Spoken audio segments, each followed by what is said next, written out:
ஒரு 17 வயசு gang rape சர்வைவரை ஒரு ஸ்கூல் இந்த அளவுக்கு கேவலமாக நடத்தியிருக்கு.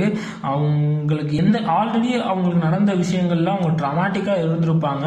இப்போ இவங்க ஸ்கூல் தொடர்ந்து அவங்க கிளாஸ் அட்டன் பண்ண விடாமல் பண்ணது, இப்போ எக்ஸாமில் பார் பண்ணியிருக்குது, இன்னும் அவங்களுக்கு ரொம்ப ட்ராமாட்டிக்காக இருக்கும். அதாவது நம்ம குழந்தைங்களுக்கு எதிராக, பெண்களுக்கு எதிராக குற்றங்கள் நடக்கும் போதெல்லாம் கடுமையான தண்டனைகளை டிமாண்ட் பண்ணுறோம், கோவப்படுறோம், உணர்ச்சி வசப்படுறோம். ஆனால் இதெல்லாம் தாண்டி அந்த சர்வைவர் திருப்பி உடல் ரீதியாகவும் மன ரீதியாகவும் சரியாகி இந்த சொசைட்டியில் மேலே நம்பிக்கையை வச்சு திருப்பி சகஜமாக அவங்க செஞ்சுட்டு இருந்த செயல்களை செய்யணும் அப்படின்றதான் முக்கியமாக நான் கருதுறேன். ஸோ அதை பண்ணாமல் குற்றவாளிகளுக்கு தண்டனை வாங்கி கொடுக்கறத நம்ம ஃபோக்கஸ் பண்ணுறதுல எனக்கு எந்த பிரயோஜனமும் தெரியல.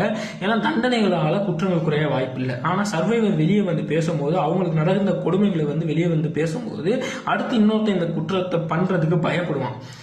ஸோ நம்ம ஒரு சொசைட்டியாக என்னைக்கு ப்ரொக்ரெசிவாக யோசிச்சு விக்டிம்க்கு சப்போர்ட்டிவான ஒரு ஸ்ட்ரக்சரை உருவாக்கி அவங்க பேசுறதுக்கும் அவங்களோட ட்ராமாவை ரிலீஸ் பண்ணுறதுக்குமான ஒரு சூழலை உருவாக்குறவங்க அன்னைக்கு தான் இந்த மாதிரி பாலியல் ரீதியான குற்றங்கள் குறையும்.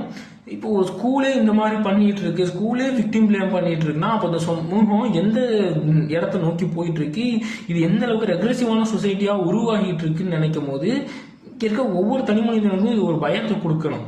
நம்ம இதுக்கான பொறுப்பு எடுத்துக்கணும்.